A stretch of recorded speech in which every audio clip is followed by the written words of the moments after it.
బట్టతలతో బాధపడుతున్నారా? ఆధునితనమైన పద్ధతిలో hair transplantation చేయబడును. Face clinic, Hyderabad.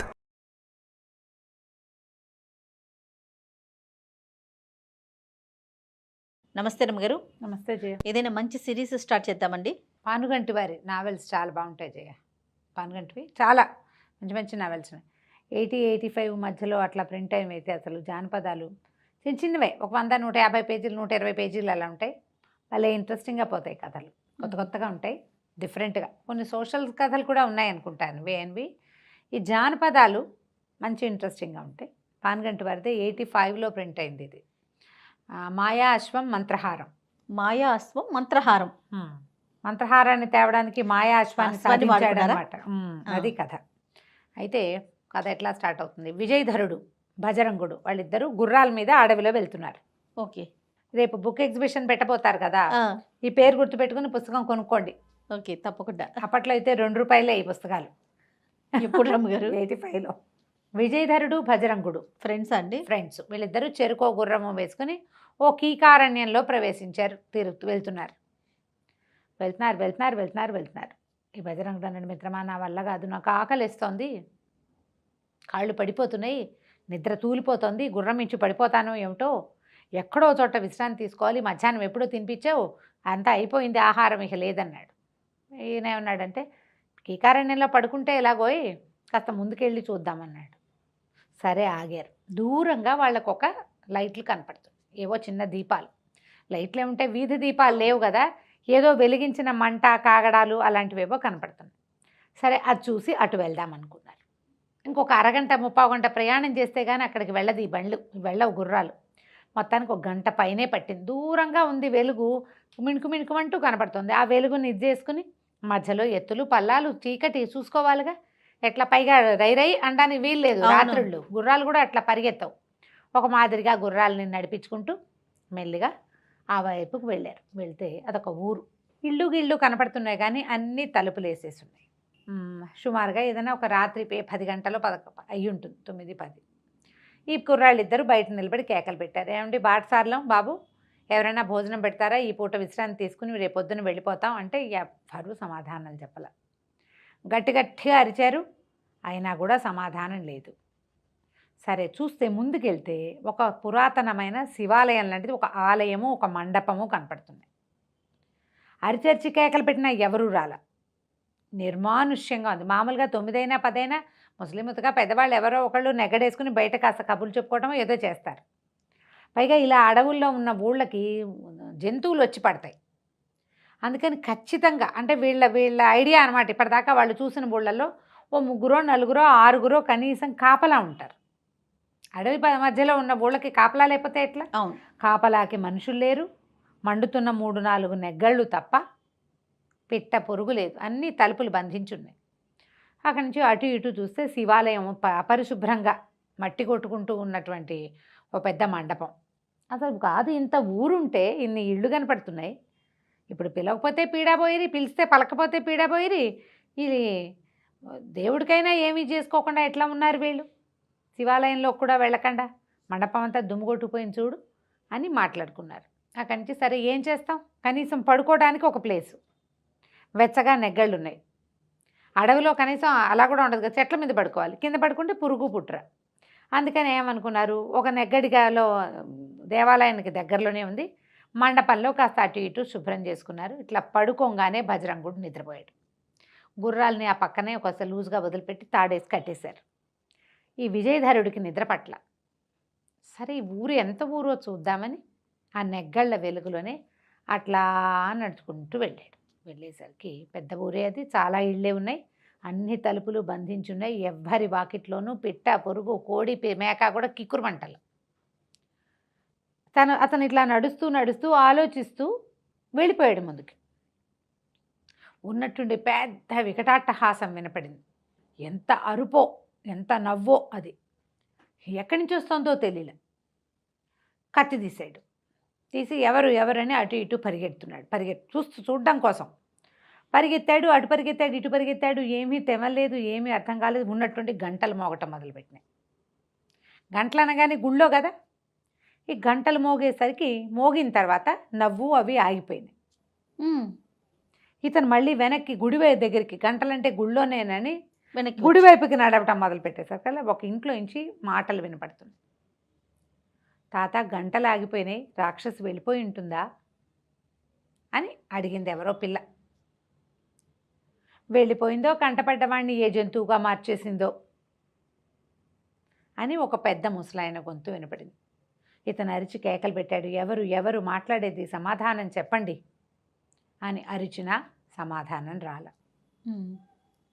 సరే పరిగెత్తుకుంటూ వెనక్కి ఆ దేవాలయం దగ్గరికి వెళ్ళాడు. బాగా నడిచేశాడు ముందుకి. పరిగెత్తుకుంటూ వెళ్ళేసరికల్లా దేవాలయంలో దీపారాధన చేసినట్టు కనపడుతోంది. దేవాలయం తలుపు బార్లా తెరిచేసింది. అక్కడ ఒక నల్ల కోతి కూర్చునుంది. తనకు అర్థం కాల. భజరంగుడేడి మండపంలో కేకలు పెట్టాడు, భజరంగా భజరంగా అంటే నేనే గురు అన్నాడు ఈ నుంచున్నవాడు కూర్చున్న కోతి. భజరంగుడు నల్ల కోతిగా మారిపోయాడు. నేను కాంతిపడి, కోతిలా ఎలా మారిపోయావురా నువ్వు, ఏం జరిగింది అనేసరికి భజరంగుడు ఏం చెప్పాడు, నేను నిద్రపోతున్నా. ఇంతలో ఎవరో ఒక అమ్మాయి వచ్చింది. దేవాలయం తలుపులు తీసింది. బయటంతా శుభ్రం చేస్తోంది. మెలకు వచ్చింది నాకు. చూస్తే నువ్వు కనపడలా. నిన్నేమైనా చేసేసిందేమోనని ఆ అమ్మాయిని, ఎవరమ్మాయి నువ్వు, ఏమిటి ఏమిటి ఏమిటి అని ప్రశ్నించా. కత్తి కూడా తీసా అమ్మాయి మీదకి. అక్కడి నుంచి అమ్మాయి నోరు తెరిచి పెద్దగా నవ్వింది. పెద్ద రాక్షసిలాగా మారిపోయింది. అప్పటిదాకా అందంగా ఉంది. నేను చూసేసరికి రాక్షసి అయిపోయింది. నేను దగ్గరకు వచ్చేసరికి రాక్షసి అయిపోయింది. అక్కడి నుంచి ఏమంది, ఏమిటి కోతిలాగా వాగుతావు, ఎగురుతావు, కోతివైపు పడుండు నోరు మూసుకుని అన్నది. నా నోరు కట్టేసింది. నేను శబ్దం కూడా చేయలేదు. ఈ శివలింగం పక్కనే పడున్నా. ఆ అమ్మాయి పూజ చేసుకుంది. 3 గంటలు మోగే వరకు మూగవాడిగా ఉండమంది. హారతి ఇచ్చింది. 3 గంటలు కొట్టింది. మాయమైపోయింది. నేను కోతిగా మిగిలిపోయాను, మాట మాత్రం వచ్చిందన్నాడు. ఏం చెయ్యాలి ఇప్పుడు? అక్కడ ఊళ్ళో ఏమో సమాధానం లేదు. అంటే ఇతను విన్నాడు, రాక్షసి వస్తుంది, మనిషిని జంతువుగా మారుస్తుంది అనేది తెలిసింది. సరే రేపు పొద్దున్న చూద్దాం, పడుకోమన్నాడు. ఆ నల్లకోతి రూపంలోనే ఏడ్చుకుంటూ భజరంగుడు పడుకున్నాడు. ఇతను అదంతా పరిగెత్తుకుంటూ వచ్చాడు కదా, హైరాణగా ఉంది, ఏం చేయాలో తెలియదు. ఆలోచిస్తూ అక్కడ అట్లా కూర్చుని ఉన్నాడు. అయితే ఈ ఆలోచిస్తుంటే ఇతనికి గుర్తొచ్చింది తన కథ. మనం ఎలా బయలుదేరామో చివరికి ఇదేమిటి ఇలా పరిణమించింది అని. ఈ విజయధరుడు ఇక్కడికి చాలా దూరంలో ఉన్న చంద్రావతి రాజ్యానికి రాజకుమారుడు. ఓహో. వీళ్ళ నాన్న విద్యాధరుడు అని ఆయన రాజు. అయితే ఈయన ఈ కుర్రాడు విజయధరుడు లేటుగా పుట్టాడు, చాలా లేటుగా పుట్టాడు. ఈ పుట్టిన పిల్లాన్ని బాగా ముద్దు చేశారు, చక్కగా జాగ్రత్తగా చూసుకున్నారు. అతనికి ఈ భజరంగుడు చిన్నప్పటి నుంచి ఫ్రెండ్. విద్యాబుద్ధులు చెప్పించారు. వివాహం చేసిన తర్వాత పట్టాభిషేకం చేద్దాం అనుకున్నారు.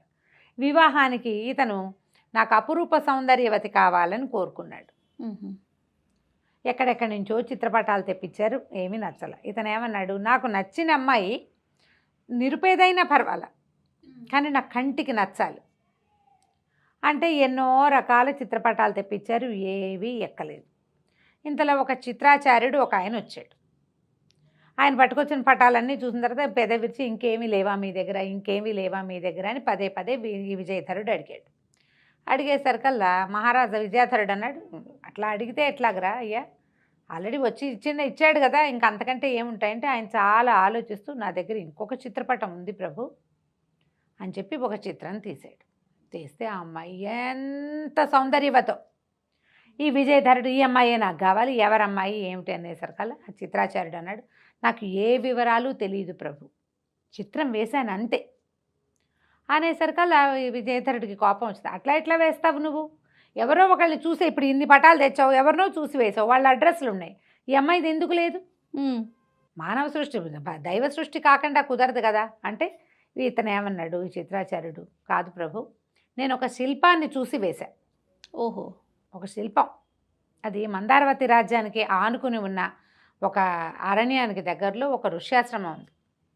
నందనుడు అనే ఋషి ఉన్నాడు అక్కడ, నందుడు ఆయన పేరు. అయితే ఆయన భార్య ఉన్నారు. నేను ఒకరోజు వెళ్తూ అక్కడ ఆశ్రయం పొందాను. ఆయన దగ్గర ఈ శిల్పం ఉంది, ఈ అమ్మాయి శిల్పం. ఆ శిల్పం సౌందర్యానికి ముగ్ధుండయి ఒక పటం వేసుకుంటానని అడిగితే ఆయన పటం వేసుకో, వివరాలు అడగద్దన్నాడు. ఏ వివరము ఆయన చెప్పల, పటం మాత్రం వేసుకొచ్చా అనేసరికి అది విజయధరుడు అన్నాడు, అబ్బో ఇంత మంచి క్లూ ఉంది, అక్కడికి వెళ్తే తెలిసిపోతుంది, నీకెందుకు చెప్పలేదో నేను కనుక్కుంటాను అనేసరికి ఆ విద్యాధర మహారాజు కేకలేశాడు కొడుకుని, వద్దు వద్దు ఇలాంటి ప్రయత్నం చేయొద్దు. ఒట్టి శిల్పం అంటే మనకు ఎట్లా తెలుస్తుంది శిల్పం మనిషి అవునో కాదంటే, ఏదో ఒక మోడల్ లేకుండా చిత్రకారుడో శిల్పకారుడో ఎట్లా చేస్తారు? మోడల్ ఖచ్చితంగా ఉంది. మానవకాంత కాకపోతే ఇంకా ఏదైనా మరి దైవకాంత అయి ఉండొచ్చు. నీకెందుకు అంటాడు తండ్రి, నాకు కావాల్సిందే అంటాడు కొడుకు. చివరికి తండ్రిని ఒప్పించి విజయధరుడు 2 గుర్రాలతోటి బజరంగుడు స్నేహితుడైన బజరంగుడితోటి ఏదో కొంత ధనాన్ని మూట కట్టుకుని ప్రయాణం సాగించాడు. వెళ్తూ వెళ్తూ వెళ్తూ మధ్యదారిలో ఈ అడవిలోకి వచ్చి, ఈ ఊళ్ళోకి వచ్చి ఇప్పుడు బజరంగుడిని కోతిగా మార్చుకుని కూర్చుని ఉన్నాడు ఇక్కడ. ఓహో, ఇప్పుడు ఆ అమ్మాయిని వెతకడంతో పాటుగా ఈ కోతిని మనిషిగా మనిషిగా మార్చాలి. సరే ఇది ఏం చేయాలో తెలియదు కదా, సరే రేపు పొద్దున్న చూద్దామని అప్పటికి పడుకుని నిద్రపోయాడు. ఇతను అమ్మాయి కోసం వెళ్తున్నాడు. ఈ వెళ్ళే దారిలోనే అతను ఊరి నుంచి బయటపడ్డాక, ఇది మందారవల్లో ఏదో ఒక రాజ్యానికి ఆనుకుని ఉన్న ఒక అరణ్యంలో ఈయనున్నాడు నందుడు. అక్కడికి వెళ్ళాడు. వెళ్ళి ఆయన ఆశ్రమానికి వెళ్తే ఆయన భార్యాభర్త ఇద్దరు ఉన్నారు. ఆ లోపల ఆశ్రమం లోపల చక్కటి అందమైన శిల్పం ఉంది. ఇతను ఎవరినైనా చూశాడో, ఏ అమ్మాయి చిత్తరు అయితే చూశాడో ఆ అమ్మాయిది అక్కడ శిల్పం ఉంది. ఇతను బతిమలాడాడు. బతిమలాడితే ఆయన ఏం చెప్పాడంటే, ఈ అమ్మాయి ఎవరు వివరాలు కనుక్కోమంటే, వివరాలు ఎందుకు, మీరు చిత్తరు ఇది చూడండి శిల్పం అంతేనన్నాడు. ఎంత అడిగినా వివరాలు చెప్పడానికి వీలు లేదయ్యా, చెప్తే కుదరదన్నాడు. అనేసరికల్లా ఈ అబ్బాయి ఏమన్నాడు విజయధరుడు, సరేలేండి, నేను అమ్మాయి చిత్రపటం చూసి చూడగానే ప్రేమలో పడ్డాను. జన్మజన్మలకి ఈ అమ్మాయే నా భార్యగా కావాలనుకున్నా. మనసు మార్చుకోవడం రాజధర్మం కాదు. నేను మనసు మార్చుకోను. ఏంటి శిల్పం చూసే? శిల్పాన్ని చూసేది కాదు, చిత్రం చూసి ఫోటో చూసి ప్రేమలో పడ్డాడు. నేను ఏమైనా సరే ఈమెను వదిలిపెట్టి వెళ్ళే ప్రసక్తి అయితే లేదు. ఈమె నాకు దక్కదు, మీది వివరాలు మీరు నాకు ఇవ్వరు అని చెప్తున్నారు కాబట్టి ఇవ్వనని మెడ నరుక్కుని చచ్చిపోతాను ఇక్కడేనని మెడ నరుక్కుపోయాడు కత్తితోటి. ఈయన నందమహర్షి కాళ్ళు చేతులు పట్టుకున్నాడు. నాయన అంత తొందరపడిపోక, ఇంత ప్రాణాలు పెట్టుకున్నావు కాబట్టి ఇక చెప్పక తప్పదు. చెబితే వచ్చే ప్రమాదం ఏమిటో కూడా నీకు చెప్తాను. ఈ అమ్మాయి నా కూతురే. అమ్మాయి పేరు మానసప్రియ. చాలా అందమైన శిశువు లేక కలిగింది. మేము పంచప్రాణాలు పెట్టుకుని పెంచుకున్నాం, నేను నా భార్య. అయితే మేము ఎంతో కాలంగా ఈ అడవిలోనే, ఈ ఋష్యాశ్రమంలోనే ఉన్నాం. పిల్ల చాలా అందగత్తె, చక్కగా అన్ని బుద్ధిమంతురాలు, అన్ని పనులు చేసేది. నీళ్లు తేవడానికి, పువ్వులు తేవడానికి అడవిలో తిరుగుతూ ఉండేది. మాకు ఇక్కడికి దగ్గరలోనే సుమిత్రుడనే ఒక మహాయోగి ఒక ఆయన ఉన్నాడు. చాలా గొప్ప తపస్శాలి, మంత్రతంత్రాలు తెలిసిన వ్యక్తి. ఆయనది కూడా ఆశ్రమం ఉంది. ఆయనకు ఒక శిష్యుడు శుభాంగుడు. అతను మా పిల్లల్ని ప్రేమించాడు. పిల్ల వెనకాల పడ్డాడు. అమ్మాయికి అతను నచ్చల. ఆడపిల్లల్ని ఏడిపించే వాళ్ళతోటి ప్రేమల్లో పడరు, డిస్కంఫర్ట్ ఫీల్ అవుతారు. వెనకాల పడుతున్నారు అంటే వాళ్ళని డిస్టర్బ్ చేయాలి అంటే ఎలా చేయాలి? కంటికి అందేలా ఉండాలి, కానీ కదపకూడదు. ఆ కదిపితే ఒక రకమైన ఇరిటేషన్ వస్తుంది. ఇతను అమ్మాయిని ఏం విసిగించాడో తెలీదు. మా అమ్మాయికి అతను నచ్చలేదు. అయితే శుభాంగుడు స్వయంగా వచ్చి నన్ను అడిగాడు, మీ అమ్మాయిని నాకు ఇచ్చి పెళ్లి చేయండి అని. మేమేమన్నామంటే, ఇప్పుడు మా పిల్లని దాన్ని ఇష్టారాజ్యంగా చేయవలసిందే, మేము అలా పెంచుకున్నాం, పిల్లకి తన ఇష్టం వచ్చిందే చేస్తాం, పిల్లని అడుగుతామన్నాం. మా అమ్మాయిని అడిగాను. అతని మొహం నాకు గిట్టలేదు, నాకు వద్దన్నది. ఎన్ని విధాలు చెప్పినా మా అమ్మాయి మా మాట వినలా. అతను అడుగుతున్నాడమ్మా, కోరి వచ్చిన సంబంధం కాదనుకోకూడదని చెప్పినా కూడా మా అమ్మాయి ఇష్టపడలేదు. అతని ధోరణి నాకు నచ్చదు, వద్దన్నది. శాశ్వతంగా వివాహం చేసుకుని శాశ్వతంగా కాపురం చేయవలసింది పిల్ల. అవును, ఆ అమ్మాయికి ఇష్టం లేదు కాబట్టి మేము కూడా సరే, మేము మా పిల్లకి ఇష్టం లేదు సారీ చెప్పేశాము. కానీ శుభాంగుడు ఒకనాడు ఒంటరి పాటున మా అమ్మాయి ఉండగా చూసి ఆమెను బలాత్కరించిపోయాడు. క్రూరుడు. అలాంటి వాళ్ళని ఆడవాళ్ళు ముందే పసిగడతారు. ఈ క్రూరుడు ఇలా చేసేసరికల్లా నేను అప్పుడే పరిగెత్తుకుంటూ వచ్చాను. ఆ కామాంధుణ్ణి శపించాను, నేను భస్మం అయిపోమని.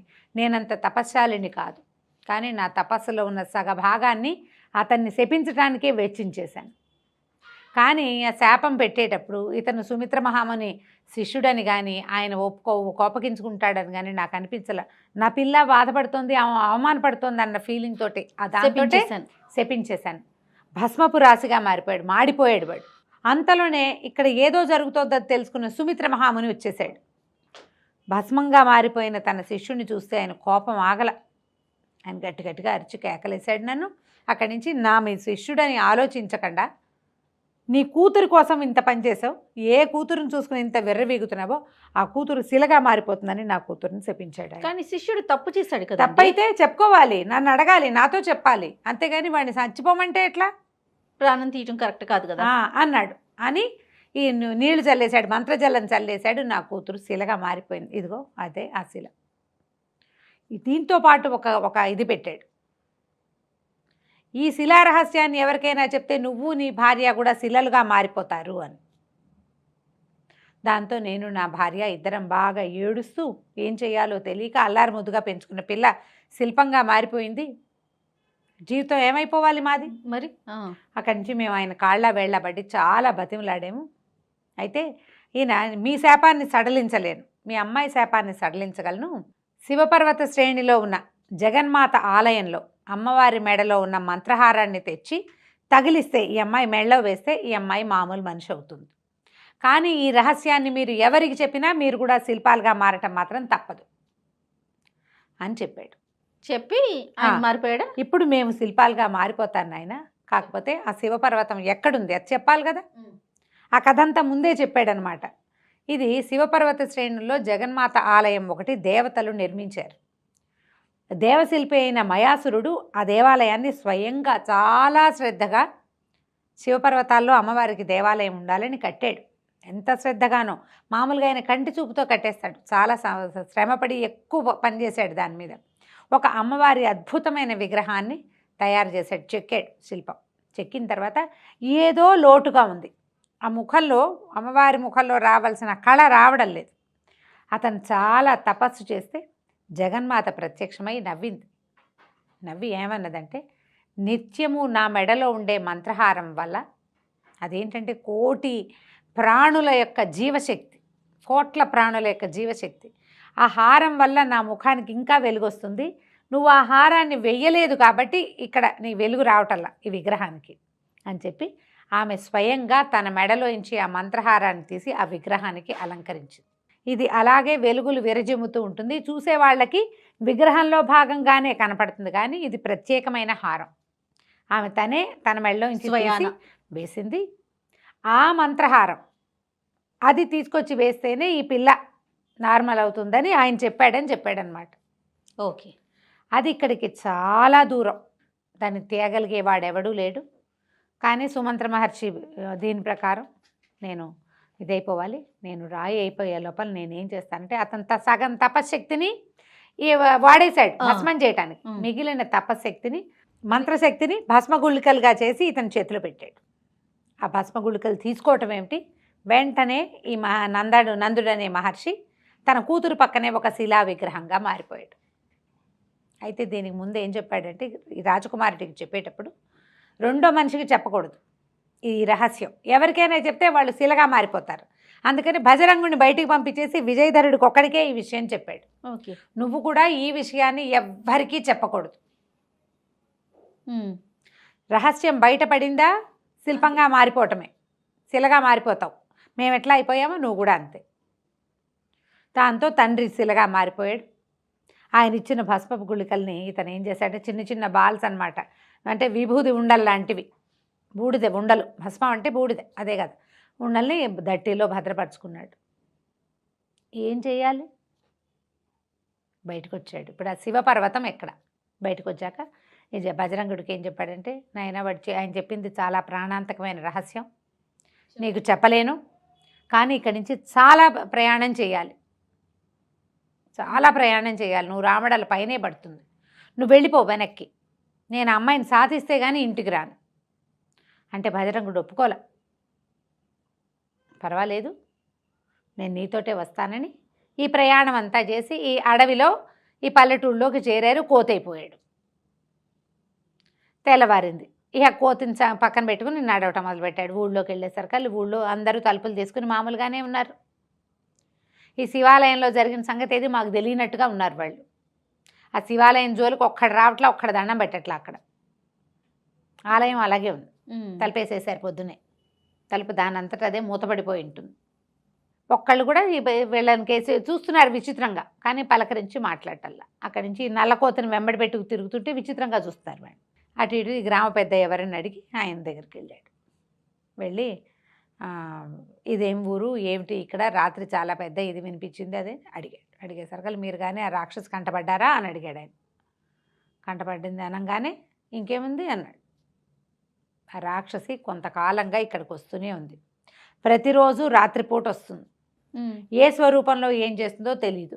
ఎవడైనా నరమానవుడు ఆమె కంటపడితే సంపదు, జంతువుగా మార్చేస్తుంది. ఆమె మార్చిన జంతువులు ఎన్నున్నాయో బాగుంది, జంతువులు అయిపోతారు. అందుకని ఇది తెలిసి మేము మాకు దగ్గరలో ఒక యోగి ఉన్నాడు, ఆయన చెప్పడం వల్ల సాయంత్రం చీకటి పడంగానే నెగ్గళ్ళు వెలిగిస్తాం, ఎవరి దాని వాళ్ళు తలుపులు వేసుకుంటాం. 3 గంటలు వినపడ్డాకే బయటకు వస్తాం. గంటలు కొట్టి హారతి ఇచ్చి వెళ్ళిపోతుంది. ఆ రాక్షసి ఎందుకు వస్తుందో, ఎందుకు అరుస్తుందో, ఎందుకు ఏడుస్తుందో, ఎందుకు ఈ పూజ చేస్తుందో మాకెవ్వరికీ తెలియదు. చాలా కాలంగా ఇలాగే జరుగుతోంది. అది ఉండటం వల్ల మాకే జంతువులు గింతులు ఏవీ రావు. రాక్షసి ఉండటం వల్ల ఈ ఊళ్ళోకి ఏమీ ప్రమాదం జరగదు. కానీ మేము రాత్రిపూట మాత్రం ఎవరికి ఆశ్రయం ఇవ్వం. కొత్త వాళ్ళకి ఇచ్చిన వాళ్ళు లోపలికి రావాల్సిందే. బయట ఉన్నారంటే వాళ్ళు జంతువులుగా మారిపోతారు. ఇక వాళ్ళకి మాకు సంబంధం లేదు. అయితే ఏమైంది, ఈ జంతువులుగా మారిపోయిన వాళ్ళు వీడిని ఏం చేయాలి, వీడు మాట్లాడుతున్నాడు. వీడు మాట్లాడాకే ఆయనకు అర్థమైంది రాత్రి వీళ్ళు రాక్షసిని చూశారు అని. ఆయన ఏమన్నాడంటే, ఈ చివర ఒక యోగి ఉన్నాడు, మాకు కొంచెం దూరంగా ఉత్తరం వైపుగా ఒక వాగుంది, ఆ వాగు ఒడ్డున యోగి ఉంటాడు.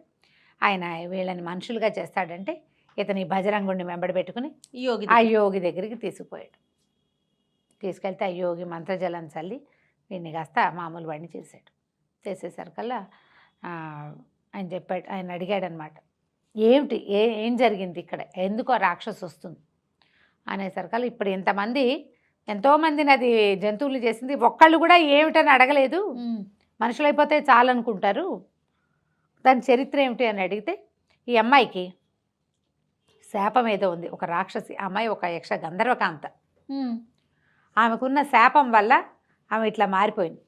శాపం తీరితే ఆమెకు ఆ సమస్య పోతుంది. అయితే ఇతనేమన్నాడు, అయితే మేము ఆ రాక్షసిని ఎదుర్కొంటాం, ఆమె ఎక్కడుంటుందో చెప్పండి, ఎట్లా ఆమెను ఎదుర్కోవాలి, ఎదుర్కొని ఆమె కష్టం ఏదో తీరిస్తే సరిపోతుంది, ఆ కష్టం తీర్చడానికి నేను సిద్ధం అని చెప్పేసరికి ఆయన ఎంకరేజ్ చేశాడు. సరే ఒక పని చెయ్యి, ఆమెతో మాట్లాడేందుకు నీకు ఒక అవకాశం నేను ఏర్పాటు చేస్తానన్నాడు. ఎట్లా ఇతను రాక్షసిని ఎదుర్కొన్నాడో ఆమె ఇతనికి ఏమైనా సహాయం చేసిందా, ఎలా ఇతను ఆ మాయా అశ్వాన్ని మంత్రహారాన్ని సాధించి ఆ మానసప్రియ అనే శిల్పసుందరిని సజీవ సుందరిగా మార్చాడు. బజరంగుడి కోతి రూపం పోయాక ఇతను అడిగాడు, ఇలా ఎందుకు జరిగింది, ఆ రాక్షస ఎవరు, ఆమె ఎందుకు ఇట్లా చేస్తోంది అంటే అప్పుడు ఆ యోగి చెప్పాడనమాట. ఏం చెప్పాడో ఇప్పుడు విందాం. ఓకే. ఆమె రాక్షసి కాదు, ఆమెకు గంధర్వ కన్య. ఏదో శాపవశాత్తు అట్లాంటి రూపాన్ని పొందింది. అదేంటంటే ఆవిడ పగటిపూట పులి రూపంలో ఉంటుంది, పులిగా తిరుగుతుంది, రాత్రిళ్ళు రాక్షసిగా కనపడుతుంది. ఆ కనపడదు, ఆమె గంధర్వ కన్యగానే కనపడుతుంది. ఎవరైనా మనుషులు కనుక ఆమెను డిస్టర్బ్ చేస్తే ఆమె అలా రాక్షస రూపం ధరించి గొడవ చేస్తుంది, శివ పూజ చేస్తుంది రాత్రిపూట.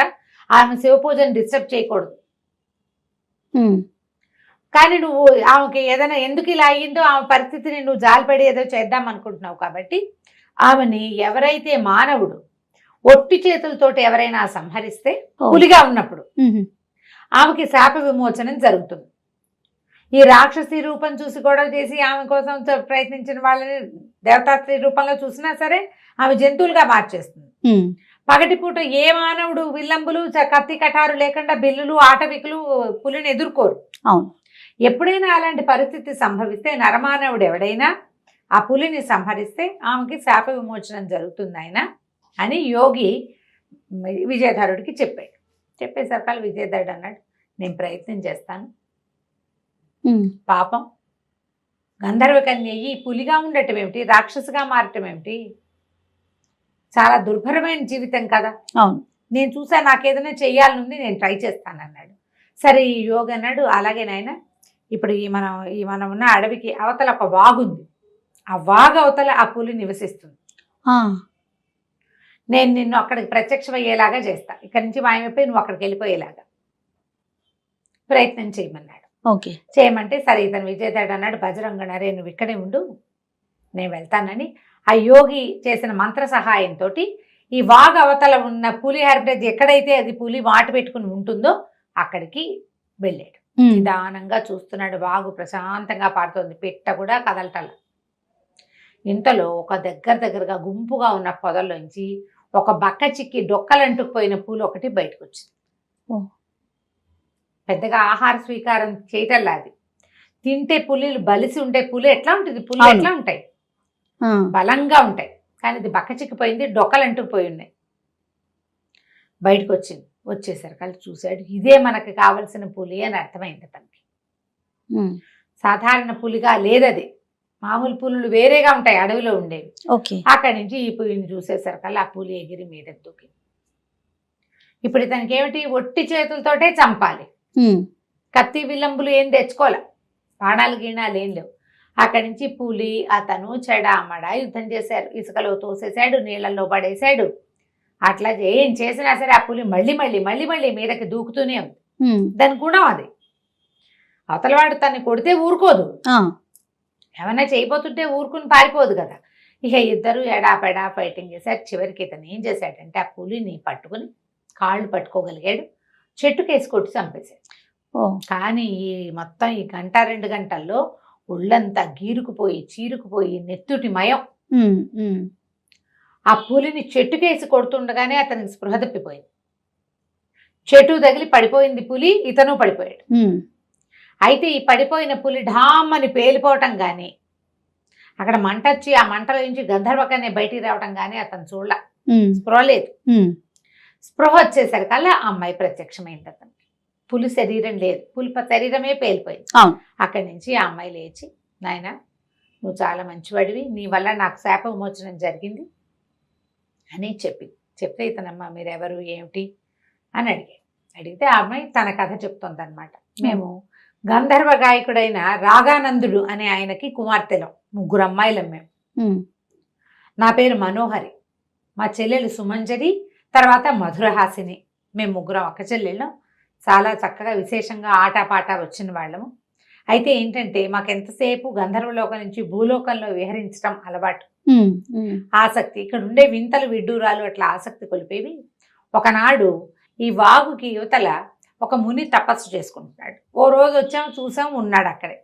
మళ్ళీ వచ్చాం, అక్కడే ఉన్నాడు. ఈయన తపస్సు ఏమిటో తెలుసుకోవటం కోసం మేము 3 ఈయన తపస్సును ఎలాగైనా భగ్నం చేయాలనుకున్నాం. ఒక అల్లరితనం, ఆటకాయితనం, తెంపర్తనం, ఊరుకోలేనితనం, ఇన్ని తనాలతోటి మేము ఏదో అనుకుని ఆ ఋషిని పిలిచాం, ఆయన పలకల. అయితే నేనేం చేశానంటే పెద్ద పులిలాగా మారి గాండ్రించాను బాగా, నీళ్లలోంచి ఆయన మీదకి దూకుతున్నట్టుగా చేశాను. అయినా సరే కదల్లా. మా చెల్లెలు సుమనోహరి పెద్ద రాక్షసిగా ఒక అవతారం వేసుకుని కామరూపంలో రాక్షసిగా మారి పెద్ద పెద్ద కేకలు పెట్టి నీళ్ళు ఎత్తి పోసేసింది. అయినా సరే ఆయన కదల్లా. మా ఆఖరి చెల్లెలు మధురహాసిని మాత్రం చిన్న కుందేలుగా మారి అటు ఇటు ఎగురుతూ ఆయన ఒళ్ళోకి దూకింది. కుందేలు ఇంతేలా ఉండేది. అయితే ఈ కుందేలు స్పర్శ తగిలేసరికి ఆయనకి మెలకు వచ్చేసింది. ఆయన తపసమాధి భగ్నం అయిపోయింది. కుందేలుని పట్టుకున్నాడు. ఆయనకి తెలిసింది ఇది పొరపాటు ఏదో కుందేలుగా కాదు, ఈ కుందేలు కామరూపిణి అని అర్థమైంది ఆయనకి. ఎప్పుడైతే ఆయనకి తెలిసిందో మేము కూడా ఇలాంటి ప్రయత్నాలు చేశామని విపరీతమైన కోపం వచ్చింది. గంధర్వకాంతలయ్యుండి దేవయోనులయ్యుండి ఒక ఋషి తపస్సు చేసుకుంటుంటే భగ్నం చేస్తారా? ఇదేం పద్ధతి? మీరు ఏ రూపాలతో నా తపస్సును భగ్నం చేయబోనారో అవే రూపాల్లో స్థిరపడిపోండి అని శపించాడు. పెద్ద నాకేమో పులి రూపం, మా చెల్లెలకేమో రాక్షసి రూపం, ఆఖరి చెల్లెలకేమో కుందేలు రూపం స్థిరపడిపోయినాయి. అక్కడి నుంచి పరిపరి విధాల బతిమలాడి చాలా ప్రాధేయపడి మా నాన్న పేరు చెప్పి మా తాత పేరు చెప్పి ఎంతో ప్రాధేయపడితే ఆయన ఏమన్నాడు, ఇచ్చేసాను, వీటిని నేనేం చేయలేను, కాకపోతే మానవుల వల్ల మీరు ఈ బుద్ధి ఎవరిది? గంధర్వులకు ఉండవలసిన బుద్ధి కాదు, మనుషులకు ఉండే బుద్ధి. తన దారిని తను పోకుండా దారిపోయే వాటిని తన్నడం మానవ బుద్ధి. ఈ మానవ నైజాలు ఇవి. అందుకని ఎవరైనా మానవుడు ఒట్టి చేతులతో సంహరిస్తే పులి రూపం పోతుంది, సంహరిస్తేనే రాక్షసి రూపం పోతుంది. ఈ కుందేలు తన కళ్ళు, కుందేలు ఇదంతా కళ్ళల్లో ఉంటుంది. ఒకేసారి 2 బాణాలని కుందేలు కళ్ళలో ఎవడైనా కొట్టగలిగితేనే ఈ కుందేలు చచ్చిపోతుంది, లేకపోతే దీనికి మరణం లేదు. మీరు ఇలాగే ఉంటారు, ఆహారం తీసుకుపోయినా బక్కచిక్కిపోయి ఎక్కడెక్కడే తిరుగుతుంటారు అంతే అనేసరికల్లా ఇంకా ఏమీ చేయలేక గంధర్వలోకానికి వెళ్ళలేక ఎంతో కాలంగా మేము ఇక్కడే ఉండిపోయాం. ముగ్గురం ఇక్కడే ఉన్నాం. నేను ఇక్కడ ఉన్నాను, మా చెల్లెలు ఇంకో అడవిలో ఉంది, చిన్న చెల్లెలు ఇంకో అడవిలో ఉంది. ఎలాగోలాగా బతుకుతున్నాం అంతే. అయితే నేను ఒకసారి ఈ వాగు అవతల ఒక యోగి తపస్సు చేసుకుంటూ ఉంటాం గమనించి, ఈ వాగు దాటుకుంటూ వెళ్ళి పులి రూపంలో నేను ఆయన్ని ప్రార్థించాను. ప్రార్థిస్తే ఆయన నన్ను శివ పూజ చెయ్యి, నీకు ఫలితం లభిస్తుంది అన్నాడు. ఆ శివ పూజలో చేయటం కోసం, అంటే పగలల్లా నేను పులిగా ఉన్నా, రాత్రిళ్ళు నా స్వరూపం వస్తుంది. పగలే మేము ఇలా ఉంటాం, రాత్రిళ్ళు మా రూపాలు మాకు వస్తాయి. పగలు పులి, రాత్రి గంధర్వ కన్య, తెల్లారిసరికి పులి అయిపోవాల్సిందే. రాక్షస కన్య కూడా అంతే. అందుకని రాత్రిపూట నేను వెళ్ళి శివ పూజ చేసుకోమని, ఎవరైనా నన్ను డిస్టర్బ్ చేస్తే వాళ్ళని శపించడానికి, వాళ్ళని జంతువులుగా మార్చడానికి నాకు అవకాశం ఇచ్చాడు. సరే, నేను శివాలయం కోసం వెతుకుతూ చూస్తే ఈ వాగుకి అవతల బాగా అడవిని ఆనుకున్న అడవిలో పురాతన శివాలయం ఒకటి కనపడింది. కొద్ది నెలలుగా నేను అక్కడికి వెళ్ళి రోజు పూజ చేసుకుంటున్నాను. అయితే నేను ఈ రాత్రిపూట సౌందర్య స్వరూపం కనిపిస్తోంది కాదు, అది చూసి ఆ ఊరి యువకులు వాళ్ళు వీళ్ళు కోడగాళ్ళంతా నా వెంబడి పడుతున్నారు. అంచేత నా జోలికి వచ్చిన ప్రతి వాళ్ళని నేను జంతువులుగా మార్చేశాను. దాంతో వాళ్ళు ఏం చేశారు, సాయంకాలం అయ్యేసరికి తలుపులు వేసేసుకుంటారు. వాళ్ళకి తెలిసింది. అయితే క్రమంగా నేను వాళ్ళకి రాక్షసునని అది పెద్ద పెద్దగా అరుస్తారు. నా అరుపులు విని వాళ్ళు నేను రాక్షసునని భావిస్తారు. రారు, బయటికి రాకుండా ఉంటారు. గంధర్వ స్వరూపంలోనే నేను వచ్చినప్పటికీ పగలయ్యేసరికి, తెల్లారేసరికి నేను పులిగా మారిపోతాను. యోగి వల్ల నాకు ఇది కుదిరింది అనేసరికి అలా సరే, తను ఆశ్చర్యపోయాడు విజయధరుడు. ఎంత విశేషం, చాలా బాగుంది. ఆ తర్వాత ఆ అమ్మాయిని అడిగాడు, నేను మాయాస్వం అదే మంత్రహారం కోసం బయలుదేరాను అంటే, అప్పుడు ఆవిడ ఏం చెప్పిందంటే, మంత్రహారం నీకు లభించదు, అది చాలా కష్టసాధ్యమైనది. ఆ మంత్రహారాన్ని గనక నువ్వు సాధించాలంటే దానికి మాయా అశ్వం కావాలి. ఈ మాయా అశ్వం ఎక్కడుంది ఏమిటి వివరాలు నాకేం తెలియదు. అవన్నీ మా చెల్లెలు అమ్మాయికి సుమంజరికి తెలుసు. నువ్వు ఒక పని చెయ్యి, నీకు కామరూప విద్యను బోధిస్తా, ఆ మంత్రం దగ్గర పెట్టుకో. ఈ అడవి అవతల మా చెల్లెలుంది, అక్కడికి వెళ్తే, ఆమె దగ్గరికి కనుక వెళ్తే, ఆమెని సంహరిస్తే, ఆమె కూడా నువ్వు శాప విమోచనం చూపించగలిగితే, అప్పుడు ఆమె దగ్గర నుంచి నీకు దీని తాలూకు వివరం వస్తుంది. వివరం కావాలి కదా. ఇప్పుడు మంత్రహారం అక్కడెక్కడో ఉందని తెలుసు, అక్కడికి ఎలా వెళ్ళాలో కూడా తెలియదు. మాయా అశ్వంతో కుదురుతుందని ఈ అమ్మాయి చెప్పింది. అక్కడి నుంచి సరే ఆ కామరూప విద్య తీసుకుని ఆమె దగ్గర నుంచి ఆ విద్య సహాయంతో వాగు దాటి, ఆమెకు నమస్కారం పెట్టాడు, వాగు దాటి యువతలకు వచ్చేసాడు. వచ్చేసి యోగి దగ్గరికి వెళ్ళాడు. యోగి ఆశ్చర్యపోయాడు, పూర్ణి ఎంత పని చేసావు, చాలా అద్భుతంగా చేసావయ్యా, నువ్వు చాలా గొప్పవాడివి, నువ్వు అనుకున్న పని నీకు నెరవేరుతుంది అని చెప్పి ఆశీర్వదించాడు. అప్పుడు భజరంగుడు మన విజయధరుడు ఇద్దరు కలిసి అక్కడి నుంచి బయలుదేరి అట్నుంచి ఉత్తరంగా ఉన్నటువంటి ఈ వాగు దాటాలి, అడవి దాటాలి. అక్కడ అవతల అడవి దాటి వెళ్ళిన తర్వాత ఉన్న రాతి గుహలలో ఉన్నటువంటి రాక్షసిని చూడడానికి బయలుదేరారు. అయితే వీడు భజరంగుడికి వేగ్గా ఈ కథ చెప్పాడు. గంధర్వకన్య శాప విమోచనం అయిందని, ఆమె చెల్లెల్ని చూడబోతున్నాం మనము, ఆమె రాక్షసిగా మారిపోయిందిట. పగలు రాక్షసిగా, రాత్రిపూట గంధర్వకాంతగా ఉంటుంది అని చెప్పాడు. చెప్పాక ఈ ఇద్దరు కలిసి బయలుదేరి వెళ్ళడం మొదలుపెట్టారు. అడవంతా దాటడానికి వాళ్ళకి రాత్రి అయిపోయింది. రాత్రికి అక్కడికి చేరారు.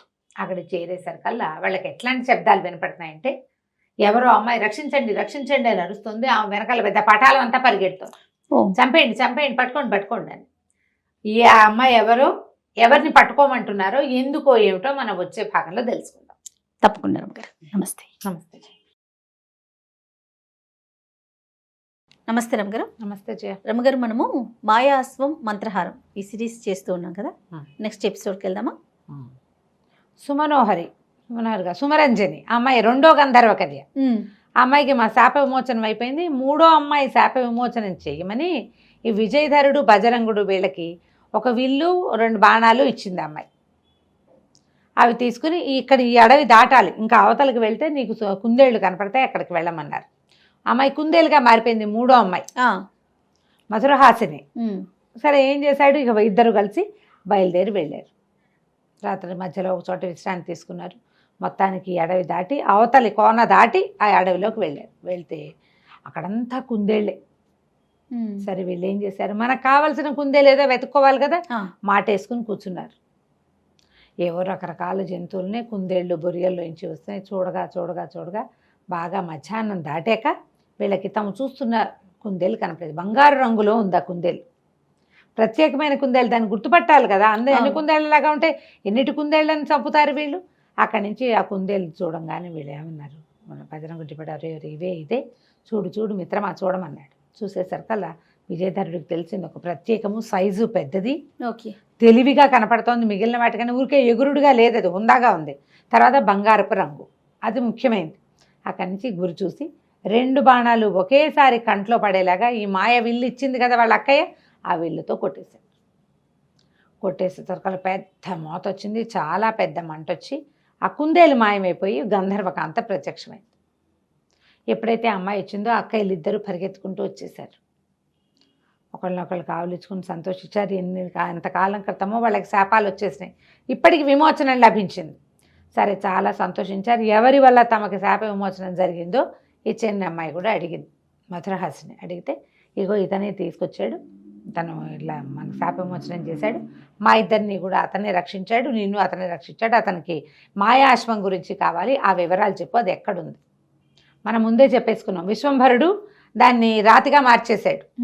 ఆ రాయిది ఎక్కడుంది అంటే సుప్రజ రాజ్యానికి పక్కన ఉన్నటువంటి అడవిలో క్రూరుడు అనేటువంటి ఒక మాంత్రికుడి చేతిలో ఉంది అది. ఆ క్రూరుడు ఎవరు, మొదట మాయావి రాక్షసుడు ఉన్నాడు కదా, అతని యొక్క కొడుకు. మొదటి రాక్షసుడు చచ్చిపోయాడు, అది ఎప్పుడో జరిగిందనమాట. తర్వాత తరానికి వెళ్ళిపోయింది అది. అయితే ఆ క్రూరుడు ఆ మంత్ర మాయాశ్వాన్ని మామూలుగా మార్చడం చేతకాక ఎందరో యోగులని ఋషుల్ని వాళ్ళని వీళ్ళని పిలిపించటము, ఎవరి వల్ల కాకపోతే వాళ్ళని బయటికి వెళ్ళనివ్వకుండా బంధించటము. వాడి దగ్గరే ఎంతోమంది బందీలుగా ఉన్నారు. సుప్రజ రాజ్యానికి 2వ వైపున్న అడవిలో కొన్ని కొండ కోనలు ఉన్నాయి, ఆ కోనల్లో ఉన్న గుహలలో వాడు ఉండొచ్చు. కాకపోతే అతను ఏం చేస్తున్నాడంటే, ఇప్పుడు పరిస్థితి యోగుల్ని వాళ్ళని బంధిస్తాడు, యువకుల్ని బలిస్తున్నాడు. అతను ఇంకొక మార్గం తెలుసుకున్నాడు, కొన్ని వేల మంది యువకుల్ని బలిస్తే ఇది ఏమైనా ఫలించవచ్చని ఒక ఆలోచనతో యువకుల్ని బలిస్తున్నాడు. ఇప్పుడు యోగి రూపంలో వెళ్ళినా వాడి దగ్గర కుదరదు, యువక రూపంలో వెళ్ళినా బలిస్తాడు. ఇది చూసుకోవాలి, ఫలానా చోట ఉన్నాడని చెప్పాక ఈ ముగ్గురు ఏం చేశారంటే, తమ అమ్మాయి ఇచ్చిన విల్లేమో మాయమైపోయింది, పని అయిపోగానే ముగ్గురు కలిసి ఒక మంత్ర ఖడ్గాన్ని ఇతనికి ఇచ్చారు. ఇది చాలా అత్యద్భుతమైంది, విపత్కర పరిస్థితుల్లో నిన్ను రక్షిస్తుంది, నీ దగ్గరే ఉంచుకోమన్నారు.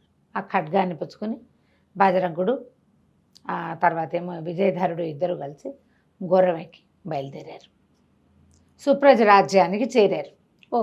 మరి ఇక్కడ పని అయిపోయింది, ముందు తెచ్చుకోవాలి కదా, గుర్రాన్ని తెస్తేనే హారం వస్తుంది. సరే గుర్రం కోసం సుప్రజ రాజధానికి బయలుదేరి అక్కడ రాజధాని నగరంలో ఓ చోట ఒక సత్రంలో రూమ్ తీసుకుని పడుకున్నారు. అయితే వీళ్ళు బజరంగుడు నిద్రపోయాడు, కానీ ఈ విజయధరుడికి ప్లాన్ ఆఫ్ యాక్షన్ ఏమిటి, ఇప్పుడు రాజధానికి వచ్చాం, ఇక్కడి నుంచి మనం అది ఎట్లా తెలుసుకుంటాం. మామూలుగా ఏ రాజధానికైనా 4 పక్కల ఏవో ఒకటి ఉంటాయి, మనం ఓ పక్క నుంచి వచ్చాం, ఇంకా 3 పక్కలు ఉన్నాయి, 3 పక్కల్లో ఏ పక్కన ఈ క్రూరుడు ఉన్నాడని మనం ఇది చేయాలి. అట్లా ఆలోచిస్తూ what is plan of action అని ఆలోచిస్తున్నాడు అనమాట. ఆలోచిస్తుంటే ఏమిటో మాటలు వినపడుతున్నాయి, ఎవరో మాట్లాడుతున్నారు. ఊరికే ఒక చెవి అటు వేశాడు, వేస్తే ఎవరైనా కొత్త వాళ్ళు వచ్చారా అని ఒక అధికారపూర్వకమైన స్వరం ఒకటి అడుగుతోంది. అడిగితే పెద్దగా లేరండి, ఒక 2 యువకులే వచ్చారు, మిరికల్లాగా ఉన్నారు, భోజనాలు చేసి పడుకున్నారు, ఇంకాసేపు సద్దుమణిగాక బంధించి తీసుకుపోండి అని చెప్తున్నారు. అంటే మెరికల్లాగా ఉన్నవాళ్ళు 2 అంటే మా తమిద్దరమే కావచ్చు, బంధించి తీసుకుపోండి ఇప్పుడే తిని పడుకున్నారు అంటే అది మనమే, నిద్రపోయే వాళ్ళని తీసుకుపోమని చెప్తున్నాడు. ఏమిట్రా ఇదని ఇంకా బజరంగుడిని లేపల, కత్తిపుచ్చుకొని సిద్ధంగా ఉన్నాడు. మెల్లిగా ఎవరో తలుపు తోసినట్టు తెలిసింది, గబుక్కుని లేచి వెళ్ళిపోయాడు. తలుపు నిదానంగా తోసిన వాళ్ళు అవతల వాళ్ళు ఏమనుకుంటారు, నిద్రపోతున్న వాళ్ళని చూడడానికి తోశారు. తలుపు తీయంగానే దబేల మీద ఒక మనిషి వస్తే ఉలిక్కి పడతారు కదా అవతల వాళ్ళు. వచ్చేసరికల్లా ఎవరు ఏమిటి అన్నాడు. మిమ్మల్ని బంధిస్తున్నాం. ఎందుకు బంధిస్తారు? అసలు మమ్మల్ని ఎందుకు తీసుకెళ్ళాలి? మీరెవరు, ఏ కారణంతో బంధిస్తున్నారో చెప్పి తీసుకెళ్ళండి అనేసరికల్లా ఏంట్రా చెప్పేది అని ఆ సైనికులు కాస్త మీద పడ్డారు. వచ్చిన వాళ్ళు రాజ సైనికులే. మీద పడేసరికల్లా ఇతను మంత్రఖడ్గం తీశాడు. బజరంగుడు లేచే లోపలే వీళ్ళందరినీ చీల్చి జెండాడేశాడు. నిద్ర లేచిన బజరంగుడు కూడా ఒక కత్తి పుచ్చుకుని అతను పడ్డాడు. వచ్చిన 20 మంది సైనికుల్ని తుక్కు కింద కొట్టేశారు వీళ్ళు. వాళ్ళు కాస్త పరిగెత్తి పారిపోయారు సైన్యాధ్యక్షుడిని తీసుకొస్తామని. అప్పుడు ఈ సత్రం యజమానిని బెదిరించాడు ఇతను విజయధరుడు. ఏమిటి, మేమేమి నీ దగ్గర ఉచితంగా లేవు, మమ్మల్ని పోషించట్లేదు నువ్వు, మేము డబ్బు ఇచ్చి ఉన్నాం, పైగా మేము వేరే దేశం నుంచి వచ్చేవాళ్ళం, మేము ఇక్కడ మాయమైపోతే మా వాళ్ళకి ఏం తెలుస్తుంది? అసలు ఎందుకు మమ్మల్ని పట్టించాలనుకున్నావు? మేమేం చేశాం నీకంటే? బాబు మాకు సరదా కాదు, మా రాజుకి సరదా కాదండి, మేమేం చేయాలి? మాకు పెద్ద సమస్య ఉంది. మా రాజ్యానికి ఉత్తర ద్వారం దగ్గర ఉన్నటువంటి కొండ గుహల్లో క్రూరుడనే ఒక మాంత్రికుడు ఉన్నాడు. ఆయన ఏదో పూజ చేస్తాడు, ప్రతి పౌర్ణమికి యువకుల్ని బలిస్తాడండి. ఊళ్ళో పిల్లలు అయిపోయారు, ఎంతసేపని మా పిల్లల్ని బలి పెట్టుకుంటాం? మాకు ఉండాలి కదా మరి సంతానం. అందుకని బయట ఊళ్ళ నుంచి వచ్చిన వాళ్ళలో నుంచి పౌర్ణమికి ఒకరిని పట్టిస్తాం. మరి మాకు ఇంకా వేరే దారి లేదు, చాలా సంవత్సరాలుగా జరుగుతోంది ఇది. ఏటా ఎవరో ఒకళ్ళు ఎవరు కుదిరితే వాళ్ళకు ఒక పిల్లల్ని ఇచ్చేస్తే అన్ని చోట్ల కనుక్కుంటారు పౌర్ణమి ముందు రోజు, అబ్బాయిని బంధించి పంపించేస్తాం. అప్పుడు ఇతను ఏమనుకున్నాడు, క్రూర రాక్షసుడు, క్రూరుడు, ఒక మాంత్రికుడు అనగానే మనకు కావాల్సిన వాడు వీడే. అక్కడి నుంచి ఏమన్నాడు, మీకు ఇది నిజంగా తెలుసా ఖచ్చితంగా అంటే, ఖచ్చితంగానండి, సైన్యాధ్యక్షుడు వస్తాడు కనుక్కుందరు కానీ కావాలంటే. సైన్యాధిపతి రాకని ఇతను అంతా పాను కనుక్కున్నాడు. నేను వెళ్తాను, స్వచ్ఛందంగా నన్ను పంపించండి అన్నాడు. వాళ్ళు ఆశ్చర్యపోయారు, ఏమిటి చచ్చిపోవడానికి వెళ్ళిపోతావని? చచ్చిపోవటమో ఇంకో పోవటమో నా సంగతి నేను చూసుకుంటా కదా అంటే, సరే రమ్మన్నారు. బజరంగుడు ఇతను ఇద్దరు విజయధరుడు ఇద్దరు కలిసి రాజస్థానానికి వెళ్ళారు, ఆస్థానానికి వెళ్ళిపోయారు. రేపు పౌర్ణమి, ఈ సాయంకాలం ఆ బాక్స్ పంపించాలి. ఎవరో ఒకళ్ళని పడుకోబెట్టి పంపిస్తారు. అదేంటంటే పెద్ద చిల్లులుగా చేయబడిన ఒక పెద్ద చెక్క పెట్టె. ఆ చెక్క పెట్టెలో మనిషిని పడుకోబెట్టి లోపలికి అక్కడ దాకా తీసుకెళ్తే దానంతట అదే బాక్స్ లోపలికి వెళ్ళిపోతుంటారు అక్కడ ఉన్న మాయమంత్రాల వల్ల. సరే ఏం చేశారు, కొంతమంది సైనికులు ఈ బజరంగుడు కూడా కలిసి ఈ అబ్బాయిని కత్తితో సహా ఆ పెట్టెలో పడుకోబెట్టారు. ఆ పెట్టెతో పాటు వెళ్ళారు. బజరంగుడు కూడా పోయాడు అక్కడికి, ఒక్కడిని వదిలిపెట్టి ఉండలేక వెళ్ళాడు వెనకాల. సరే అక్కడ దాకా వెళ్ళేసరికి అదొక పెద్ద కొండ గుహ, బయట ఒక పెద్ద బండరాయి అడ్డం ఉంది. వీళ్ళు ఆ పెట్టె తీసుకెళ్ళి అక్కడ పెట్టంగానే ఆ రాయి దానంతట అదే ఇట్లా రెండుగా విచ్చిపోయింది.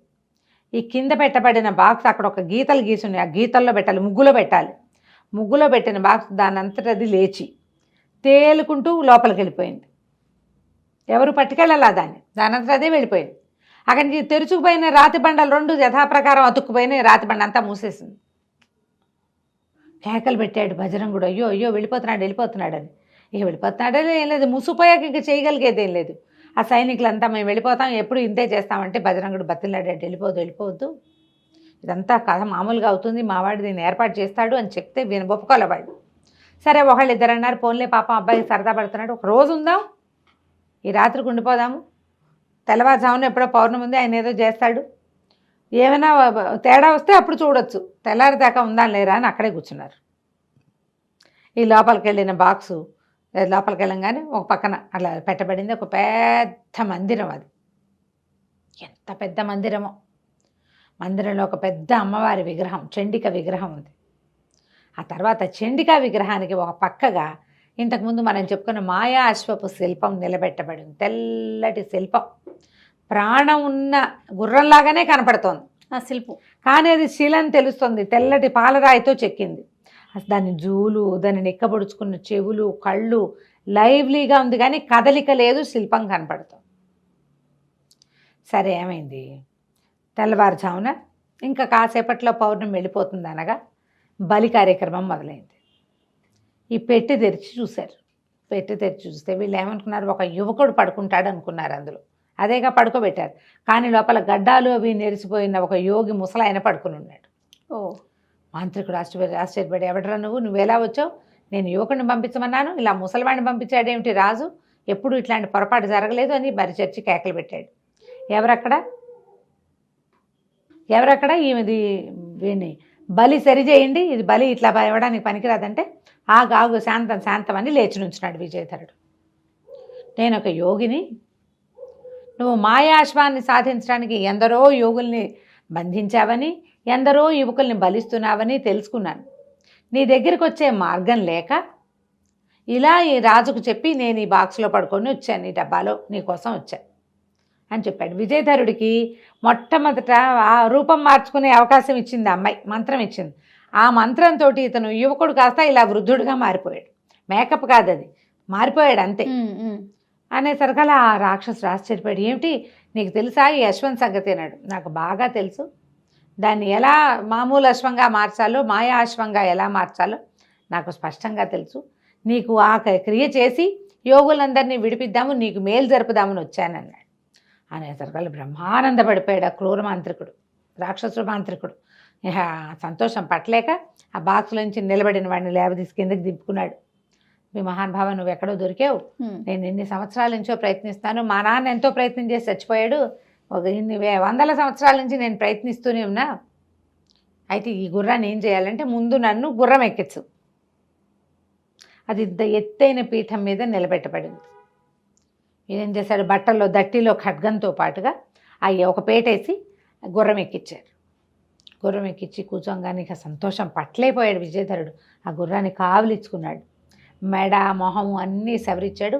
ఆ మొహం మీద పదే పదే అనేసరికల్లా దాని మొహం మీద ఒక నుదుట్లో ఉంది కదా ఒక పాయింట్, అక్కడ ఎప్పుడైతే మానవ హస్తం తగిలిందో వెంటనే ఆ అశ్వం కాస్త నిజమైన అశ్వంగా మారిపోయింది. శిల్పం అశ్వంగా మారిపోయింది. శిల్పాశ్వం మాయాశ్వంగా మారిపోయింది. మారిపోయేసరికల్లా ఇంకా ఆనందం పట్టలేకపోయాడు. వీడికి ఆనందంగానే ఉంది, రాక్షసుడికి ఆనందంగానే ఉంది, మాంత్రికుడికి కూడా. ఎగిరి గంతేశాడు ఆ మాంత్రికుడు. దీన్ని ఎట్లా వాడాలో చెప్పు, దిగు దిగు నాకివ్వు అన్నాడు. అనేసరికల్లా ఇంత కష్టపడి ఇంత దూరం వచ్చింది నీకు ఇవ్వడానికి కాదురా మూర్ఖుడా, నువ్వు ఎంతమందినో సంహరించావు దీనికోసం, నీకు ఇచ్చేందుకు రాలేదు అనగానే ఆ మాంత్రికుడికి పిచ్చి కోపం వచ్చేసింది.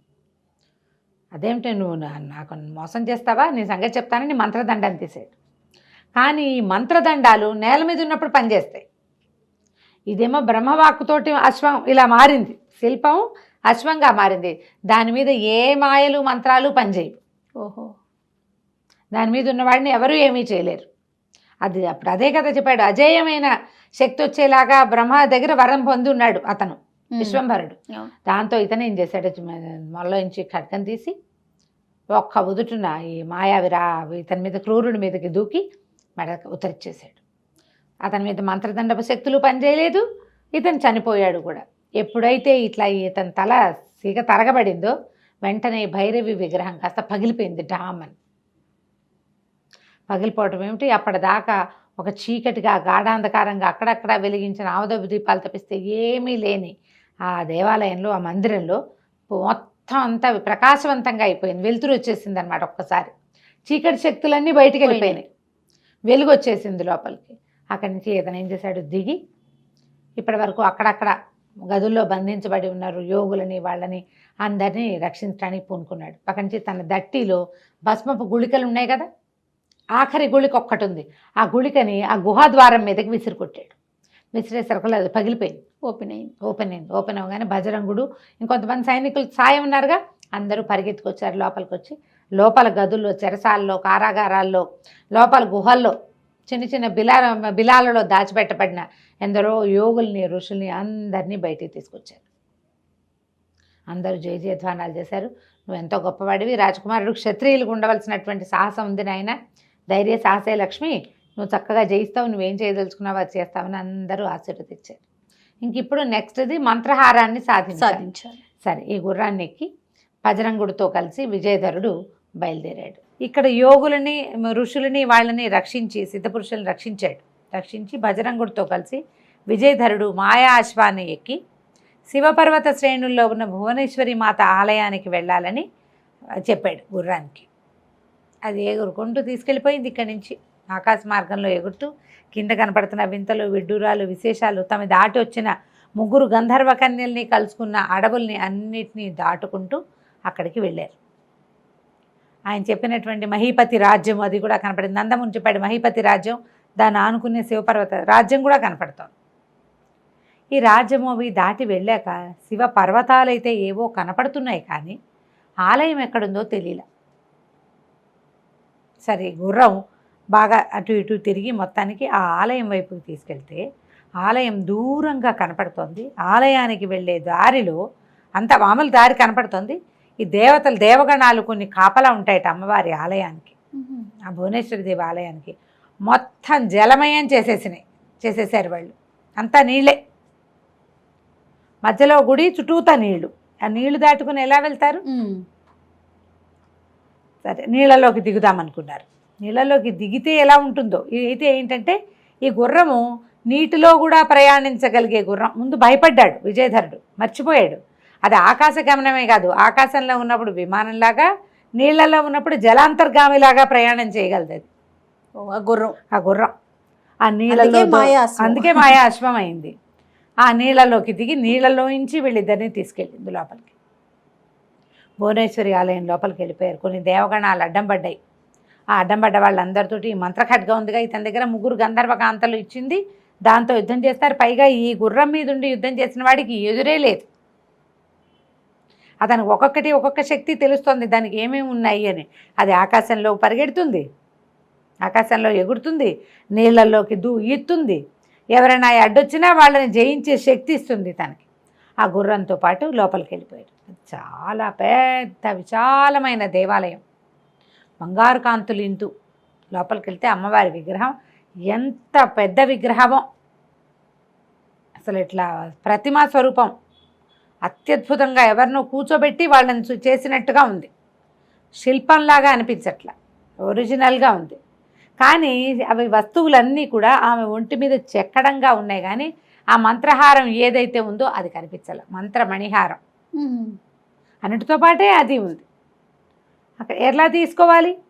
అది ఊడి రావాలి. శిలలో ఇంచి ఉన్న, శిల మీద ఉన్న వస్తువులు ఎలా ఊడొస్తాయి? ఇక పరిపరి విధాల నమస్కారం చేసుకున్నారు. ఏం చేసినా తెలియలే. అక్కడి నుంచి ఏం చేశాడు ఈయన, బాగా ప్రార్థించాడు ఇతను విజయధరుడు. మామూలుగానే ఏమన్నాడు, బోళ్ళని పద్యాలు పాడాడు, పాటలు పాడాడు, శ్లోకాలు చదివాడు, తనకు వచ్చినవన్నీ వల్లించాడు. ఎవరైనా సహాయం చేస్తారేమో ఋషులు మునులు అని గుర్రాన్ని దిగి లోపలంతా వెతికాడు. సబరికి విసుగు పుట్టింది. ఎంత దూరం వచ్చాను, ఇంత శ్రమపడ్డాము, ఇంత దూరం వచ్చాము. దాంతోపాటుగా ఈ విషయాన్ని నాకు చెప్పిన నందముని కూడా శీలైపోయాడు పాపం. అవును, కూతురుతో పాటు తండ్రి శీలైపోయాడు. వాళ్ళకు కూడా నిష్కృతి లేకుండా పోతుందని భువనేశ్వరి మాతని పదే పదే ప్రార్థించి, అమ్మ కేవలం నేను ప్రేమించిన ప్రేయసిని, ఒట్టిగా ఒక చిన్న ఫోటో చూసి ప్రేమించాను, చిత్రం చూసి ప్రేమించాను, ఆమె యొక్క దుస్థితిని తప్పించాలనుకున్నా, ఆ తండ్రి దుస్థితి కూడా తప్పిస్తానని మాట ఇచ్చి వచ్చాను. క్షత్రియుడిని నా మాట దక్కేలాగా లేదు. ఒట్టి చేతులతో ఇంటికి ఏమని పోను? సరే, నా శిరస్సు నువ్వు తీసుకోమని చేతిలో ఉన్న మంత్రఖడ్గంతో మెడ నరికేసుకున్నాడు. ఎప్పుడైతే ఇతను మెడ నరుకుని నెత్తురు జిమ్మిందో, ఆ బజరంగుడు కేవు కేవమని మిత్రమా కేకలు పెడుతూ స్పృహ తప్పి పడిపోయాడు. శిరస్సు పోయి దొర్లుకుంటూ, మొండెం పడిపోయింది, శిరస్సు దొర్లుకుంటూ భువనేశ్వరి అమ్మవారి పాదాల దగ్గరికి వెళ్ళి పడింది. ఇట్లా ఇలా కోసాడు, అది ముందుకెళ్ళి పడేసరికల్లా మొత్తం దేవాలయం అంతా గంటలు మోగిపోయినాయి. ఎన్ని గంటలో ఉన్నాయి, ఎన్ని దీపాలో వెలిగినాయి. అమ్మవారి ప్రత్యక్షమైంది. బజరంగుడికి కనపడలే. అప్పుడు ఆమె శిల్పంలో ప్రత్యక్షం అంటే స్వరూపంతో రాలా. ఏ శిల్ప స్వరూపంలో అమ్మవారు దేవతా విగ్రహ స్వరూపంలో ఉందా అంతా ఏమో విగ్రహంలో కలిసినట్టే ఉంది. ఈ ఒక్క మణిహారం మాత్రం విడిగా కనపడడం మొదలుపెట్టింది. తీసుకోవడానికి వీలుగా మిగిలినవన్నీ చెక్కారు. అన్నీ ఆ విశ్వకర్మ ఎవరో చెక్కాడు కదా, చెక్కాడు, కానీ ఈ పైనున్న ఆ హారం మాత్రం ఆమె వేసింది, అది కలిసిపోయి ఉంటుంది అందులో. ఆ హారం మాత్రం దగదగలాడుతూ కనపడడం మొదలుపెట్టింది. అక్కడి నుంచి ఆవిడ, చాలా మెచ్చుకుంటున్నాను నిన్ను, క్షత్రియుడు అన్నవాడు ఇచ్చిన మాట నిలబెట్టుకోవాలి, చెప్పిన పని చేయగలగాలి, దానికి సరిపడా సాహసం ఎవరికైతే ఉందో వాడు ఎప్పుడూ జయిస్తాడు, సాహసి అయినటువంటి క్షత్రియుడు ఎప్పుడూ జయిస్తాడని అమ్మవారి ఆశీర్వాదంతో ఇస్తాను. శిరస్సు మళ్ళీ బంతిలాగా వెనక్కి దొర్లుకుంటూ వెళ్ళి అతని శిరస్సు కతుక్కు దాలో అదికేసుకుంది మెడకి. లేచి నిలబడ్డాడు, చూస్తున్నాడు విగ్రహంలో ఆ నగ కనపడుతోంది. ఆకాశవాణి వినపడింది, అశరీరవాణి. రాకుమార, నీ ధైర్యం సాహసానికి మెచ్చుకుంటున్నాను. మంత్రహారాన్ని తీసుకెళ్ళు. నీ పని అయిపోయాక హారం దానంతట అది వెనక్కి వచ్చేస్తుంది అని చెప్పింది. చెప్పగానే ఇతను అమ్మవారికి నమస్కారం చేసుకుని విగ్రహం దగ్గరికి వెళ్ళి ఆ విగ్రహ పాదాలు నమస్కారం చేసి, అపరాధాన్ని సహస్రాన్ని చేస్తూ ఉంటాం మేము, మా తప్పులు క్షమించమని పదే పదే ప్రార్థించి ఆ మెడలో నుంచి ఆ హారాన్ని తీసుకుని దట్టిలో భద్రపరుచుకున్నాడు. అక్కడ బోల్డ్ అనే పూజా సామాగ్రి అవి ఇవి చాలా ఉన్నాయి, ప్రసాదాలు చాలా ఉన్నాయి. అంటే పళ్ళు గిళ్ళు ఉన్నాయన్నమాట, పళ్ళు పువ్వులు నీరు ఉంటే ఆ మంత్రజలాన్ని అది మనం అమ్మవారికి పెడతారు కదా చెంబులో కలశోదకం, ఆ కలశోదకాన్ని చల్లాడు భద్రంగుడి మీద. భద్రంగుడు మిత్రమా అని ఏడుస్తూ లేచి కూర్చున్నాడు. చచ్చిపోయావా అని. చచ్చిపోలేదురా నాయన, బతికే ఉన్నాను, పద వెళ్ళిపోదామన్నాడు. సరే లేచి వీళ్ళు గుర్రం దగ్గరికి వచ్చేసరికల్లా గుర్రం చక్కగా స్థిమితంగా నుంచునుంది అక్కడ. ఇద్దరు కలిసి ఆ గుర్రం ఎక్కారు. గుర్రం ఎక్కేసరికల్లా బయట అంతకుముందు వాళ్ళు ఎన్ని నీళ్లు చూశారు, ఒక చుక్క నీరు లేదు. పర్వత శ్రేణిలో ఇట్లా కొండ మీద నిలబెట్టినట్టుగా ఉంది అమ్మవారి దేవాలయం. ఆ దేవాలయంలో నుంచి దిగి ముందు నందముని ఆశ్రమానికి వెళ్ళారు. వెళ్ళి ఏం చేశాడు, ఆ లోపల చూస్తే నందముని భార్య మాత్రం దిగులుగా అక్కడే తిరుగుతూ ఆవిడ పని చేసుకుంటుంది. మరి ఏం చేస్తుంది, ఆ ఇంట్లో వాళ్ళు చేయవలసిన నిత్యాగ్నిహోత్రం చేసుకుంటూ ఆ శిలగా మారిపోయిన భర్తని కూతుర్ని చూస్తూ కన్నూరి మున్నీరవుతూ పాపం అలాగే ఉంది. ఇతను లోపలికి వెళ్ళి ఏం చేశాడు, కాళ్ళు చేతులు కడుక్కుని నమస్కారం చేసి అగ్నిహోత్రానికి తన దట్టిలో ఉన్న ఆ మంత్రహారాన్ని ఎత్తి ఆ అమ్మాయి విగ్రహం మెడలో వేసేసాడు. శిల్లలాగా మారిపోయింది, శిల్పంలాగా శిల్పం మెడలో వేసేసాడు. అమ్మవారిని విగ్రహం అనాలి, అమ్మాయిని శిల్పం అనాలి, తేడా ఉంది కదా. సరే, ఈ శిల్పం మెడలో వేసేసరికి వెంటనే అమ్మాయికి వచ్చేసింది, నార్మల్ రూపానికి వచ్చేసింది.